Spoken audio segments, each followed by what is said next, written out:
tendência natural é ele ser pós-tribulacionista. Tá, então, pastor, então com essa fala, ser seres elegantes, então o senhor nunca leu a Bíblia antes de ser pós-tribulacionista, não? Versículo mais forte, o texto, o conjunto de versículos mais forte. Posso fazer aqui uma... Que diz que durará 7 anos. A gente vai descobrir Vocês sabem a hora. O dia não, mas o momento vocês sabem. Por que vocês sabem? Não, se eu não sei o Porque dia, primeiro... qual a probabilidade de eu saber a hora? Eu não converso só com o pastor Luciano sobre grego, com o professor.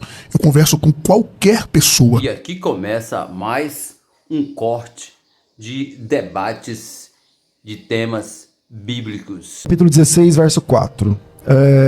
Crescendo a injustiça, os homens se odiarão e se perseguirão e se trairão mutuamente. Então aparecerá o sedutor do mundo, como se fosse o Filho de Deus, e fará sinais e prodígios. A terra será entregue em suas mãos e cometerá crimes como jamais foram cometidos desde o começo do mundo. Então toda criatura humana passará pela prova de fogo, e muitos ficarão escandalizados e perecerão. Contudo, aqueles que permanecerem firmes na fé serão salvos por aquele que os outros amaldiçoam. Então aparecerão os sinais da verdade. Primeiro o sinal da abertura do céu, depois o sinal do toque da trombeta, e em terceiro lugar a ressurreição dos mortos. A ressurreição sim, mas não de todos, conforme foi dito. O Senhor virá a todos os santos estarão com ele. Então o mundo verá o Senhor vindo sobre as nuvens do céu. De daqui, capítulo 16, verso 4. Vamos lá, de daqui diz bem assim, de acordo com Robert e Donald em uma de suas obras, na página 382. Olha o que ele fala sobre o de daqui. Vigiai por amor as vossas vidas, não se apaguem as vossas lâmpadas, nem estejam descingidos os vossos lombos.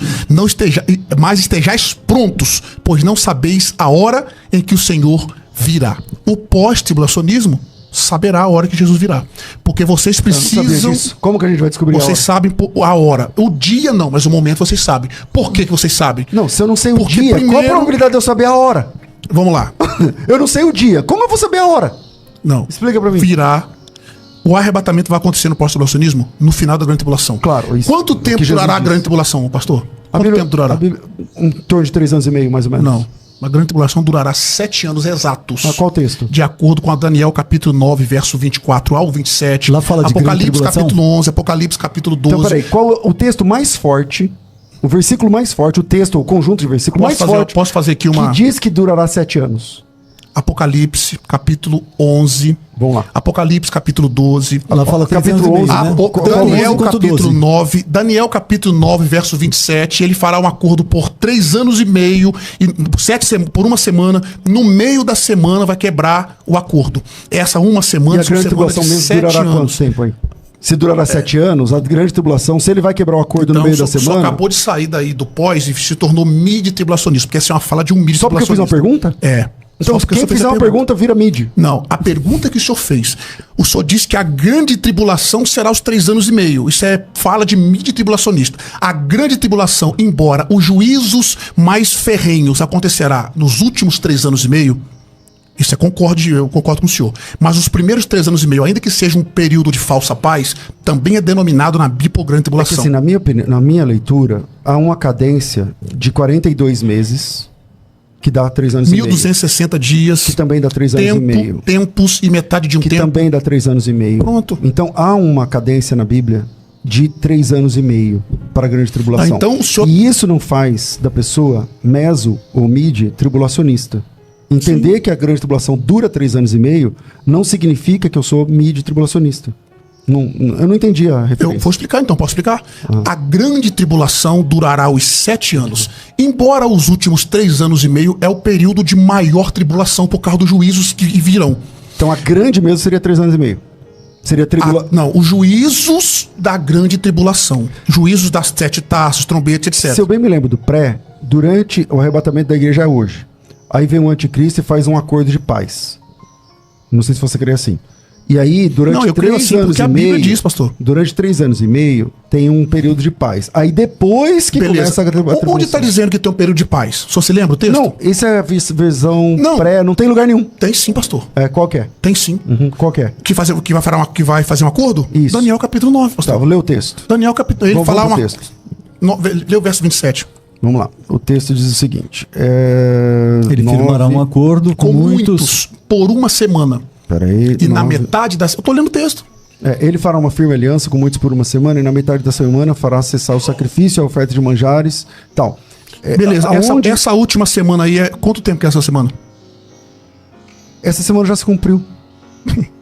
Então o senhor tem que dar um salto do pré-milenismo pro A ou pro pós-milenismo. Parece que o senhor tem um problema com as terminologias, né? Você quer classificar as pessoas pelas terminologias. Se o senhor não tivesse problema com terminologia, o senhor não teria chamado 2 especialistas para discutir o assunto comigo. Vem me respeite, se pode soar deselegância, mas não é. Mas você acha que o assunto aqui é sobre terminologia? Sim, porque eu citaria grego e hebraico e os 2 avaliariam. Essa foi o que o senhor disse para mim um dia antes do debate. Isso. E continua assim. Então, se eu não puder explicar terminologia, isso aqui é hermenêutica, pastor. É que se você quer o amilenista que pensa assim e o pós-milenista que pensa assim. Eles dizem que a semana foi passada. O pré-milenismo se vale de uma interpretação literal das escrituras, meu pastor. Vamos lá. O pós-tribulacionista não pode acreditar que a última não semana deveria. de Daniel... Pode, mas não deveria. É o caso dele. Ele acredita. Não deveria, mas posso. E agora? Agora é isso aí. Entendeu? Agora então, a gente vai chamar ele de amilenista. Para ser milenista, ele precisaria... Então o senhor deveria sair do pré-milenismo. Eu disse que não é. O senhor deveria sair do pré-milenismo e ir pro A e pro pós. Bom, mas obrigado pelo conselho. Falta muito tempo. Obrigado pelo conselho, mas eu não tô afim de sair Eu creio no milênio literal e tá tudo bem. Quem lê o texto da forma que eu e o pastor César lemos, provavelmente vai enxergar no texto... Evidentemente que a igreja passa pela tribulação, é essa a história da igreja e é uma coisa mais ou menos automática. Quem é pré-tribulacionista tem outros óculos interpretativos. Ele vai enxergar o texto a partir de uma outra hermenêutica, de outros pressupostos. E ele vai enxergar o tempo todo evidências de que a igreja foi arrebatada antes da grande tribulação, que é o caso do pastor Átila. Mais importante, todos nós aguardamos a breve vinda, muito em breve, o mais breve possível, a vinda do Senhor Jesus Cristo. Ora vem, Senhor Jesus. Aguardamos que seja... Qual é a palavra? A palavra que seja, anata. Sim, mas a palavra iminente. Em português, iminente. Isso, iminente. Que seja prestes a acontecer a vinda do Senhor Jesus Cristo. Esse prestes... No tempo de Deus, pode significar daqui a 3 anos e meio, pode significar daqui a 35 anos, daqui a, não sei, mas que seja muito em breve, e o Senhor virá. Para nós, pós-tribulacionistas, a vinda do Senhor é um único evento visível, glorioso, que vem arrebatar a igreja, julgar os vivos e os mortos e assim por diante. Para os irmãos pré-tribulacionistas é um evento com fases diferentes, tem algumas nuances aí que nós pós-tribulacionistas temos dificuldade de entender. Mas, vou usar aquele chavão que todos nós estamos acostumados demais a ouvir, desculpem ouvintes, mas eu tenho que falar. Aquilo que nos une é muito maior do que aquilo que nos separa. Louvado seja Deus. É verdade. A recíproca é verdadeira, a Deus toda a glória. Ele usou a regra de Granville Sharp aí. Na verdade, seria um texto que eu gostaria... seria um texto que eu gostaria... Eu vou concluir. Você acendeu o negócio e Eu queria ver a regra de telefone. Não vai dar O lutador... Teve pessoas, pastor. Teve algumas pessoas que mandou mensagem pra mim. Eu quero ver se você vai conseguir conversar com o Luciano sobre grego. Vai soar prepotente. Mas eu vou falar isso aqui. Eu não converso só com o pastor Luciano sobre grego, com o professor. Eu converso com qualquer pessoa sobre aquilo que eu creio à luz do grego bíblico. Tanto do grego quanto do hebraico. E isso pode soar prepotência, não, mas é humildade. Se eu aprender com o Senhor, para mim vai ser uma honra.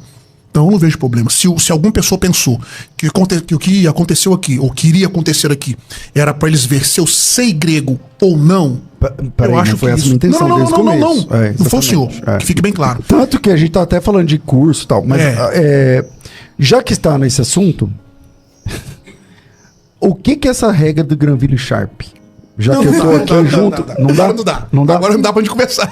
Obrigado. Mas eu gostaria muito. Não, deixa eu só concluir a minha fala. Eu gostaria muito, já que foi esse texto que convenceu o irmão ao pós-tribulacionismo, eu gostaria muito que nós tivéssemos tratado dele aqui, à luz de todas as informações que tanto o senhor quanto o senhor fizeram aqui no debate.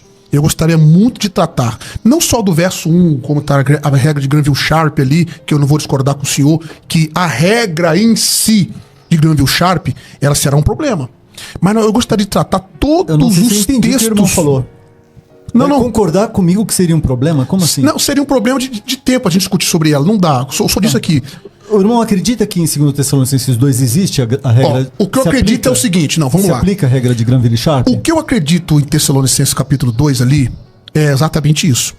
Tessalonicenses, nós temos 2 substantivos impessoais. Aí nós vamos ter que tratar, o senhor sabe muito bem, da regra de Granville Sharp. Nós não temos só uma regra, nós temos 6. A primeira é que ficou conhecida como a regra de Granville Sharp.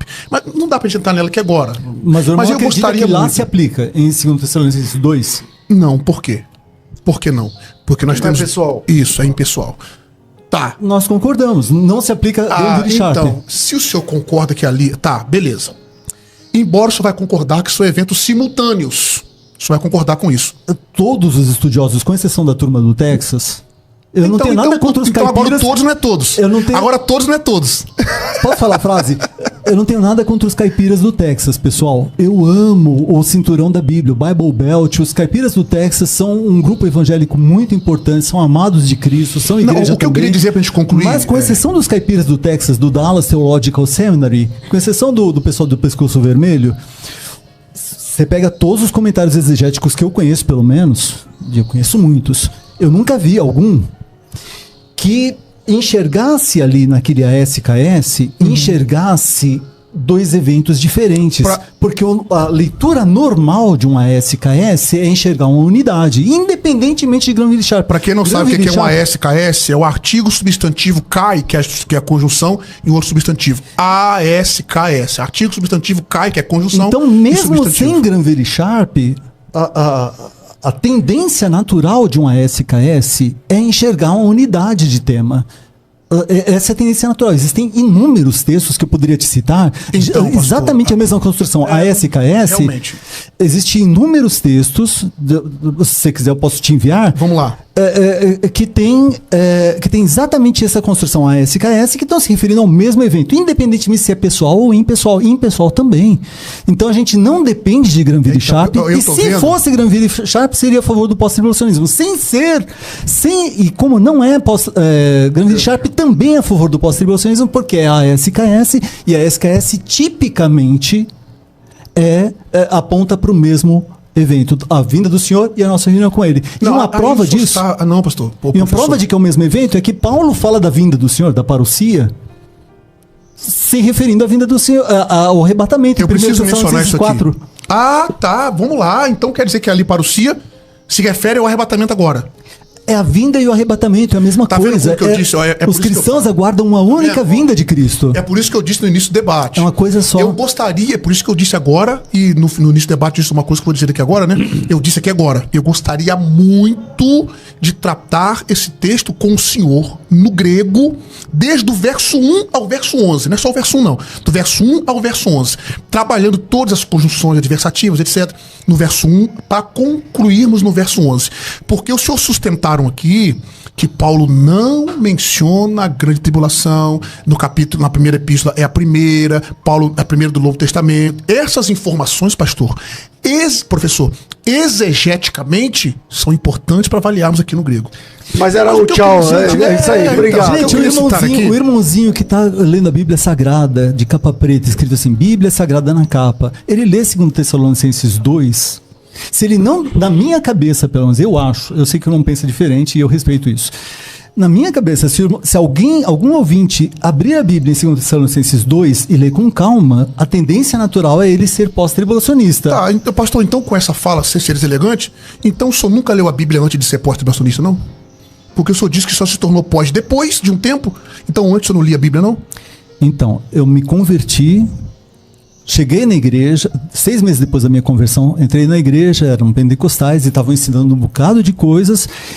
E num primeiro momento fiquei maravilhado de conhecer o corpo de Cristo, mas depois de algum tempo eu comecei a perceber que alguma coisa não estava batendo. Aí eu fui lá para o texto bíblico. Então, sem ser deselegante de novo, pela 1000ª vez falando isso, o senhor acabou de dizer assim, um irmãozinho que se converteu e vai ler a Bíblia, ele já vai ver naquele texto pós-tribulacionismo. Então, nesse tempo que o senhor se converteu, o senhor não leu a Bíblia? Porque quando eu vejo um pós-tribulacionismo, falando bem assim, eu me converti, eu era pré, mas aí eu li a Bíblia e me tornei pós. Então quer dizer que ele não lia a Bíblia antes? Então essa fala quer dizer que a gente tem elegante. A gente tem óculos interpretativos, querido. O nome desse óculos interpretativo do pré-tribulacionismo, do meu ponto de vista, tem uma lente aqui e uma lente aqui. Esse óculos interpretativo do pré-tribulacionismo significa interpretação e aplicação. A Bíblia é uma espada de 2 gumes. Eu vou dar nomes a esse gume aqui. Interpretação e aplicação. Quando eu me converti, eu também me converti numa igreja pré-tribulacionista, mas isso, quando eu estudei o texto bíblico, tanto no português quanto no grego, eu continuei pré-tribulacionista. Porque eu me converti num domingo e na segunda-feira eu acordei lendo Bíblia, pastor. E só naquele ano eu li ela 5 vezes. Só naquele ano que eu me converti. Fora as outras vezes. Então quando alguém fala assim, ó, quando eu me converti na igreja pré, mas aí eu fui ler a Bíblia e 5 anos depois eu me tornei pós. Então quer dizer que esses 5 anos a pessoa não lia a Bíblia? Então essa fala não é legal. Então, não é legal. Então, 5 anos por conta do irmão, e da minha parte, não, é verdade, eu estava maravilhado, no sentido didático. Eu estava maravilhado assim com o que eu ouvia. E eu vou te falar uma verdade. Tem equívocos que eu ouço de púlpito. Não vai acabar agora o debate. Até mesmo. hoje, tem equívocos que eu ouço de púlpito até hoje, e que assim a gente faz um esforço muito grande para engolir. A gente lê na Bíblia, está diferente. Mas a gente faz um esforço por quê? Porque a gente está dentro do ambiente em que todo mundo tá dizendo aquilo. Então a gente fala, será que eu que não estou enxergando direito o texto? Então isso aconteceu, irmão. Eu confesso, sim. Não é que eu não li a Bíblia, mas é que eu era influenciado. Eu, por exemplo, hoje eu leio João capítulo 6.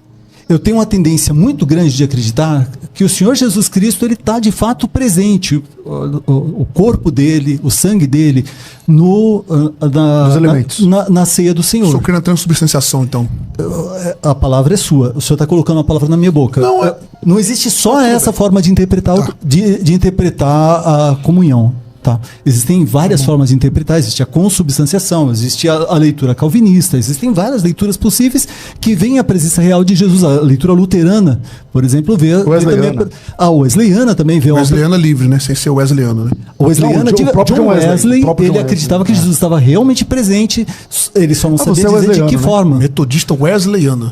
Os cristãos orientais ortodoxos, eles também acreditam na presença real de Cristo na Eucaristia, e nem por isso eles usam a palavra transubstanciação. Eles não concordam, inclusive, com essa terminologia, obrigado.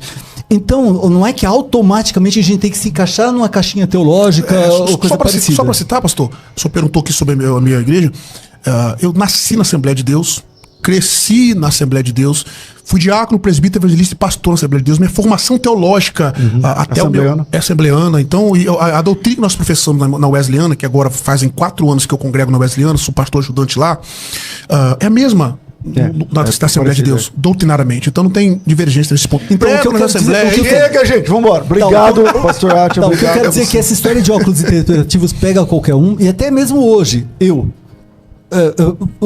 percebo uma luta com muitas coisas que eu enxergo na Bíblia diferente daquilo que eu ouço na igreja. Até mesmo hoje. Essa luta continua existindo. Ninguém tem uma teologia perfeita. Então, obrigado, gente. Só concluindo, então, agradeço a participação, agradeço. Agora, sem debate. Outra hora a gente conversa sobre segundo a licença. Gostaria de ter falado isso hoje, não deu tempo, é o que eu ia falar, né? Eu gostaria de ter falado sobre esse texto com o senhor, que foi o texto que te convenceu o senhor. Eu gostaria de ter tratado ele aqui. Eu não disse que foi o texto que me convenceu. Não, um dos, só citou no debate, pastor. Sim, mas um dos não é a mesma coisa que o texto que... Mas tá bom. Então, aí beleza. Obrigado, grande Richard. Agradeço pelo convite, Deus abençoe. E aí, o que você achou desse tipo de conteúdo? Serviu para você refletir? Deixe seu like e a gente volta.